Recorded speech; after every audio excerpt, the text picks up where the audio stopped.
সৈয়দ মুস্তাফা সিরাজের লেখা গল্প ৩ নম্বর ভূত। ছোট মামার সঙ্গে রাত বিরেতে কোথাও গেলে বরাবর দেখেছি একটা না একটা গোলমেলে ঘটনা ঘটে। গিয়েছিলাম ঝাঁপুইতলা একাদশ বনাম বাবুইহাটি 11 টাইগার্সের ফুটবল ম্যাচ দেখতে। ঝাঁপুইতলা বাবুইহাটিতে একখানা গোল দিতেই তুলকালাম চেঁচামেচি। তারপর কেন কে জানে হাঙ্গামা বেঁধে গেল। যে যাকে সামনে পাচ্ছে দুম দাম ঘুষি কিল চর থাপ্পড় চালাচ্ছে। ছোট মামার দিকে ঘুষি তুলে একটা সন্ডা মার্কা লোক এগিয়ে আসা মাত্র ছোট মামা চেঁচিয়ে বলে উঠলেন, আমি না, আমি না, ওই লোকটা। অমনি ঘুষিটা গিয়ে পড়ল অন্য একজনের পিঠে। দুজনে মারামারি বেঁধে গেল।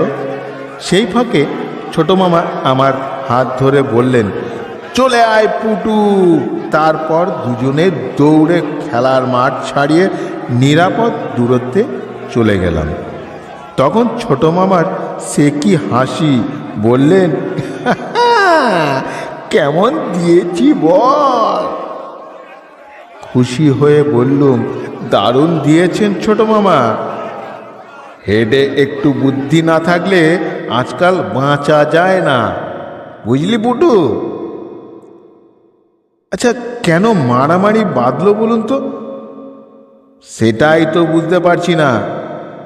এই বলে ছোট মামা খেলার মাঠের দিকে ঘুরলেন, খি করে হেসে ফেললেন, আবার বললেন, মনে হচ্ছে পুলিশ এসে গেছে, চল আমরা কেটে পড়ি।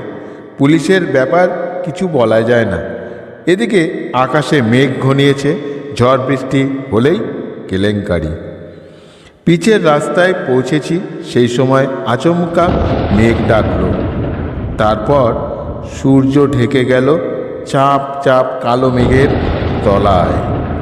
ছোট মামা বললেন, এই সেরেছে, সত্যি কালবৈশাখী ঝড় বৃষ্টি আসছে যে, শিগগির চল, কোথা গিয়ে মাথা বাঁচাই।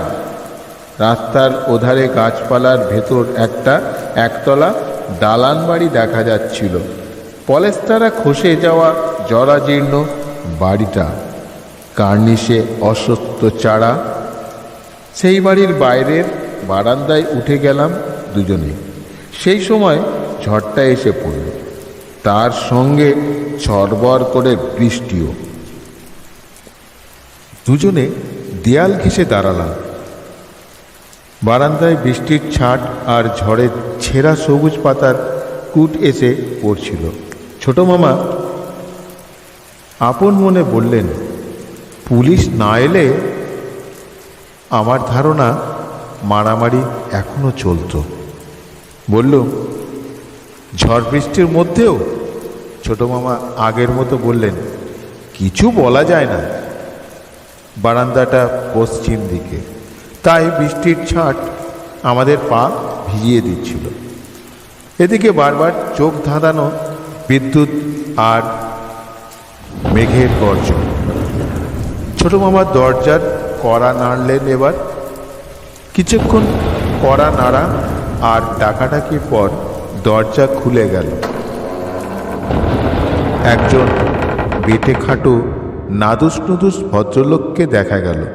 তিনি আমাদের দেখে অমায়িক হেসে বললেন, ইস, বড় ভিজে গেছেন দেখছি, আসুন আসুন, ভেতরে এসে বসুন। ঘরের ভেতরে আবছা আঁধার, বেশ একটা পুরনো পুরনো গন্ধও টের পেলাম। নড়বড়ে কয়েকটা চেয়ার, একটা টেবিল, একপাশে একটা তক্তাপোষ। আমরা চেয়ারে বসলুম, ভদ্রলোক বসলেন তক্তাপোষে। তক্তাপোষটা মচমচ করে উঠল। বললেন, ফুটবল ম্যাচ দেখতে গিয়েছিলেন? মামা বললেন, আজ্ঞে হ্যাঁ। মারামারি হয়নি আজ? ভীষণ মারামারি, যে যাকে সামনে পাচ্ছে পেটাচ্ছে। ভদ্রলোক হাসতে হাসতে বললেন, তা তো পেটাবে, তা না হলে ফুটবল ম্যাচ কিসের? বছর 2 আগে কেকড়াডিহি আর ঘুঘুডাঙ্গার ম্যাচে খুব মারামারি বেঁধে গেল, তো আমি একজনকে পেটাতে শুরু করলাম। বলেন কি? শুনুন না। যাকে পেটাচ্ছিল সে হঠাৎ সামনে একখানা থান ইট পেয়ে গেল।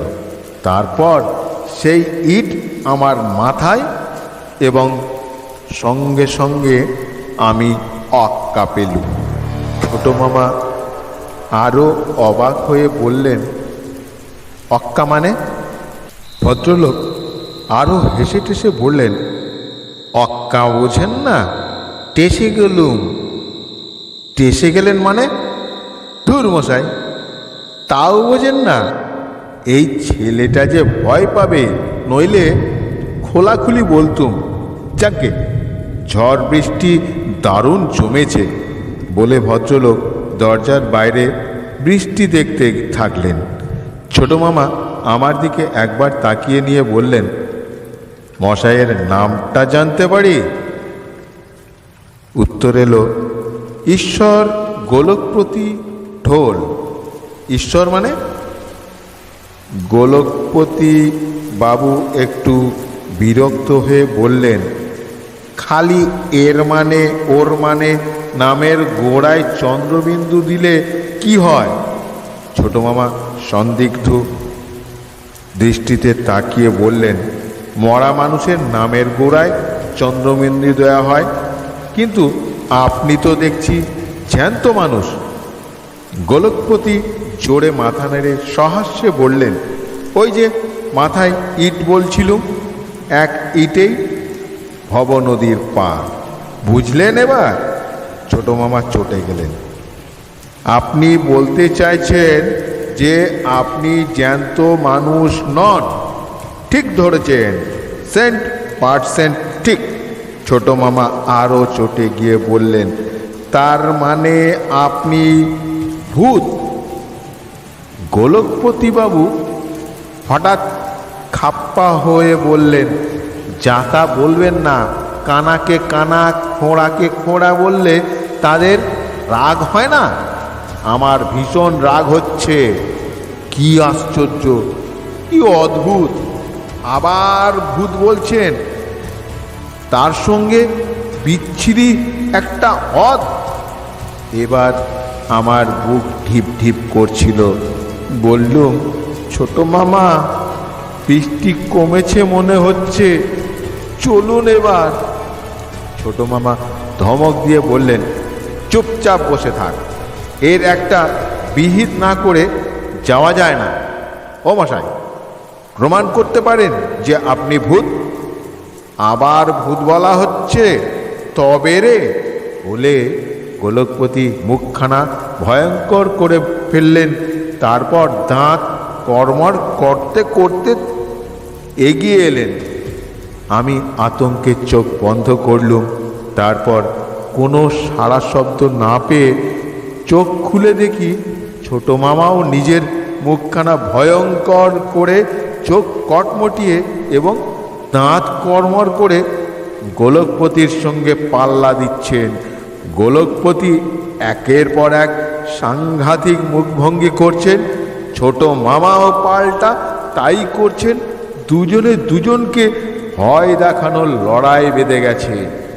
তারপর দেখি গোলকপতি উঠে দাঁড়িয়ে 2 হাত বাড়িয়ে সাংঘাতিক জান্তব গর্জন শুরু করলেন। ছোট মামাও উঠে দাঁড়িয়ে ঘ্রাও ঘ্রাও শব্দ করে চোখ উপড়ে নেব। গোলকপতি বললেন, ঘাড় মোটকে নেব। তারপর দুজনে ধস্তাধস্তি শুরু হয়ে গেল। প্রচণ্ড শব্দে কোথাও বাজ পড়ল। ঘরের ভেতর ততক্ষণে আরও আঁধার জমেছে। তক্তাপোষ, টেবিল, চেয়ার মচমচ মরমর করার শব্দ শুনে ছিটকে দরজার বাইরে চলে গেলুম।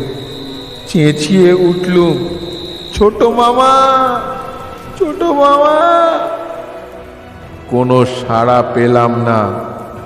ঘরের ভেতর দুমদাম সমানে চলেছে, সেই সঙ্গে হোঁস হোঁস, ঘোঁট ঘোঁট, আহ উহ, এই সব চাপা শব্দ। কিছুক্ষণ পরেই শব্দগুলো থেমে গেল। তারপর ছোট মামা, তার সাড়া পেলুম। পোটো, পোটো, কাঁদো কাঁদো গলায় বললুম, এই যে এখানে। ছোট মামা দরজার কাছে এসে বললেন, ভয় পেয়েছিস নাকি? ভূতকে কখনো ভয় পাবি নে, ভয় পেলেই ওদের সুবিধে, বুঝলি তো? ভূত যদি ভয় দেখায়, তুইও পাল্টা ভয় দেখাবি। লোকটা মরে যায়নি তো ছোট মামা? লোকটা কি বলছিস? ঈশ্বর গোলকপতি বল। ছোট মামা হাসতে হাসতে বললেন, বাচাধনকে মেঝেই শুইয়ে দিয়েছি, কত ভূত দেখলুম, তো এই বাঁটকুল ভূত, বুঝলি বুডো? গাবদা গোবদা হওয়ার বিপদ এই। এই সময় বাইরে থেকে আমাদের ওপর টর্চের আলো পড়ল। কেউ বলল, কে ওখানে? ছোট মামা সাড়া দিয়ে বললেন, আমরা পাশের গ্রামে থাকি, ফুটবল ম্যাচ দেখতে এসে বিপদে পড়েছি।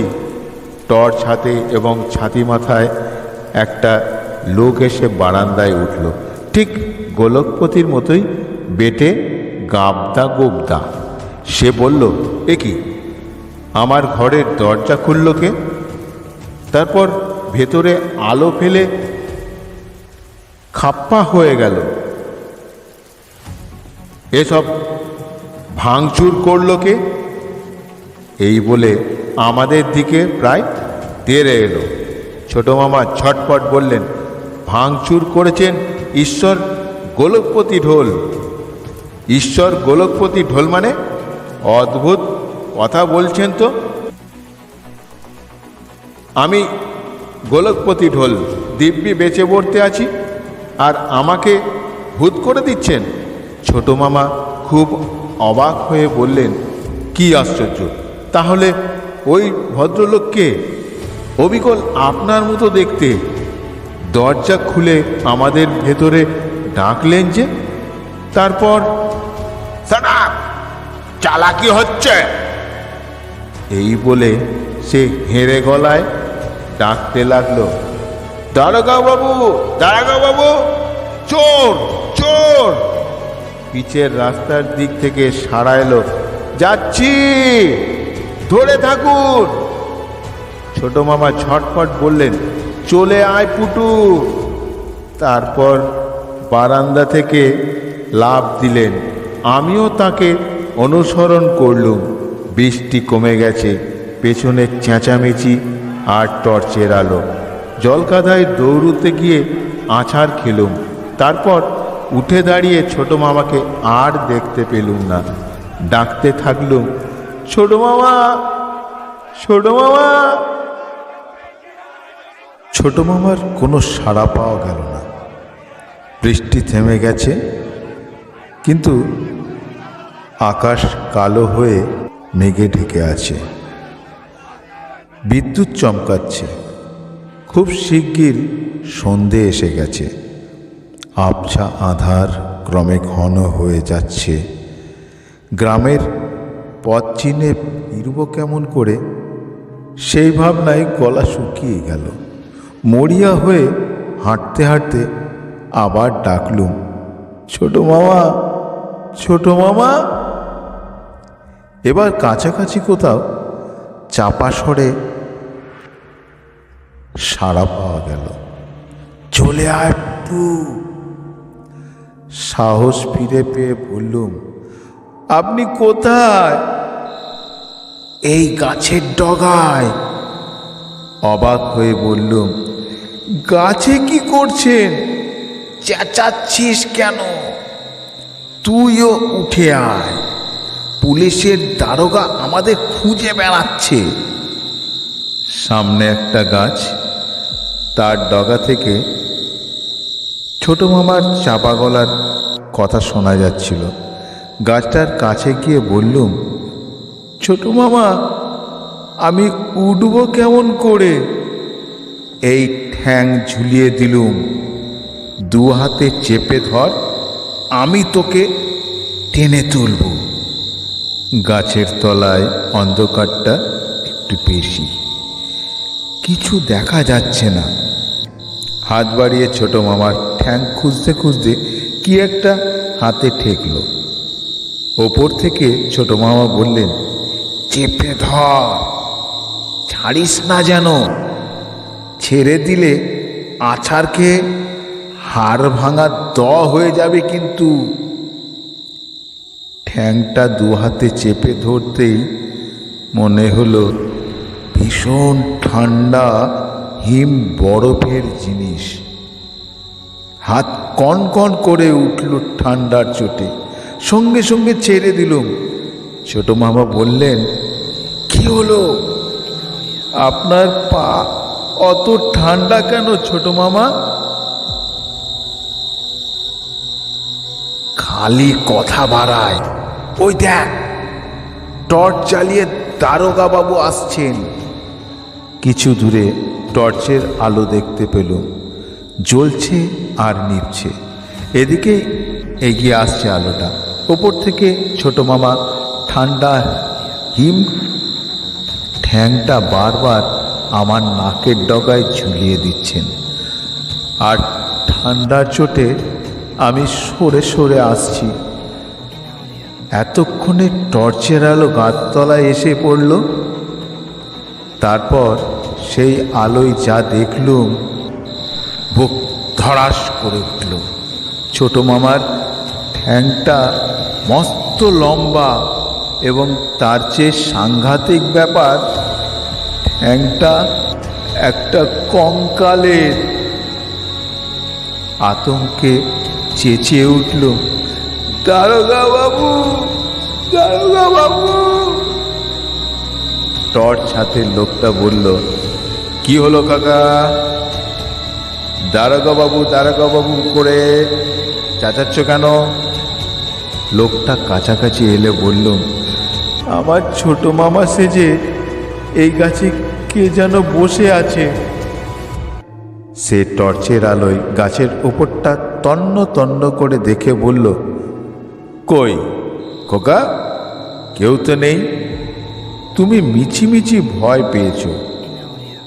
তোমার বাড়ি কোথায়? কাঁদো কাঁদো মুখে বললুম, পলাশপুর। চলো, আমি পলাশপুরেই যাচ্ছি।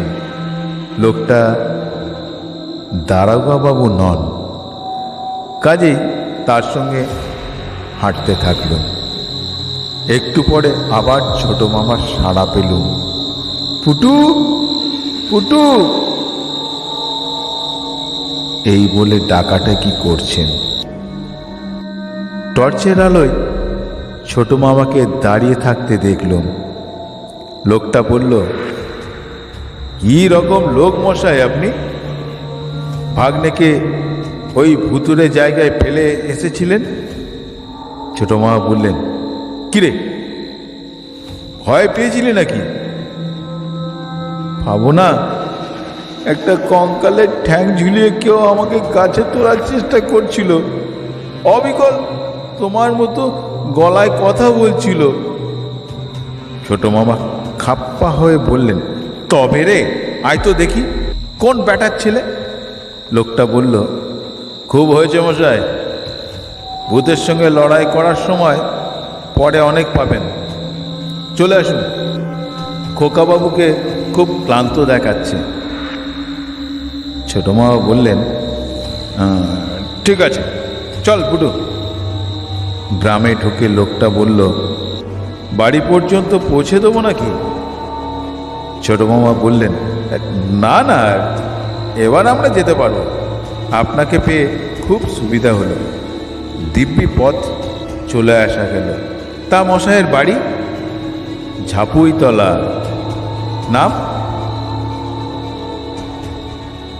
ঈশ্বর গোলকপতি ঢোল শোনা মাত্র ছোট মামা চেঁচিয়ে উঠলেন, পুটু, এ যে দেখছি 3 নম্বর ভূত। তারপর দৌড়তে থাকলেন, আমিও দৌড়তে থাকলুম। তবে এবার আর রাস্তা ভুল হওয়ার কারণ নেই। বাড়ির কাছাকাছি পৌঁছে ঘুরে দেখি আলোটা নেই এবং কুকুরগুলো প্রচণ্ড চেঁচামেচি করছে। ব্যাপারটা সত্যি গোলমেলে। নমস্কার।